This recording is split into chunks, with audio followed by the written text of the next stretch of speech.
Current വന്നു. എന്റെ അമ്മേ, നമ്മക്കടല്ല കറണ്ട് ഇല്ലാണ്ടെന്നാലും വീട്ടിലൊരാളില്ലാത്ത പോയില്ല. എന്നാൽ കറണ്ട് വന്നാലുണ്ടല്ലോ നമുക്ക് എന്തോ ഒന്നാന്ന് അറിയില്ല, ഒന്നുമില്ലെങ്കിൽ ഒരു ഉന്മേഷം വന്നിട്ടാ. ഇവിടെ 2 ദിവസമായി കറണ്ട് ഇല്ലാണ്ടതാ. പിന്നെ എന്നിട്ട് ഇന്നലെ രാവിലെ വന്നിട്ട് പിന്നെ ഉച്ചയാകുമ്പോൾ ആദ്യം പോയി, ഇപ്പം ആദ്യം പോയി. തേങ്ങയൊന്നും അരക്കലേ ഇല്ല കറിക്കട്ടാ. മോട്ടറില്ലാന്നെങ്കിൽ വെള്ളവും ഇല്ല. പണ്ടാരം ഇത്രയും കാലം വേനൽക്കാലമായിട്ട് അന്ന് വെള്ളമില്ലാത്തതായിരിക്കും. ഇപ്പം കിണർ നിറച്ചും വെള്ളമാണ്, പക്ഷെ കറണ്ടില്ല. മോട്ടർ എടുക്കാൻ വേണ്ടിയിട്ട് അതിനിടയ്ക്ക് മീനും മേടിക്കുകയില്ല, മീനൊന്നും കിട്ടാനേ ഇല്ല. എങ്ങനെയാണെന്നല്ലേ മീനെല്ലാം കിട്ടല്.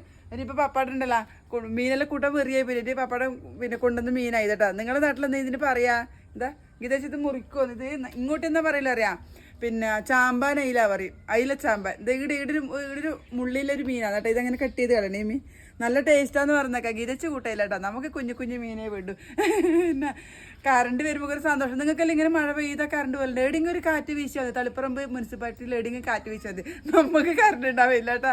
എല്ലാം കൂടി എന്നാ പറഞ്ഞു മഴക്ക് കാത്ത് നിന്നിട്ട് ഇപ്പം മഴ മതിയോ പറയുന്ന പോലെ. മഴേനെ കുറ്റം പറയുന്നില്ല കേട്ടോ. മഴ എല്ലാവരും വേണം, പക്ഷെ അധികമായാലും ഇതല്ലേ കാലം തെറ്റിയ മഴയല്ലേ. അതുകൊണ്ട് ഗീതേച്ചി നിന്ന് അരച്ചിട്ട് നിന്ന് കറി വെക്കട്ടെ, തേങ്ങ അച്ചാറട്ടെ. ഇവർക്ക് മുളക് കൂട്ടി മടുത്ത് പോയിട്ട്. പിന്നെ ഉണ്ടല്ലോ നമ്മളെ കണ്ണൂർ ഡോക്ടറുടെ പേര് കിട്ടിയിട്ടോ, അഫ്സീന.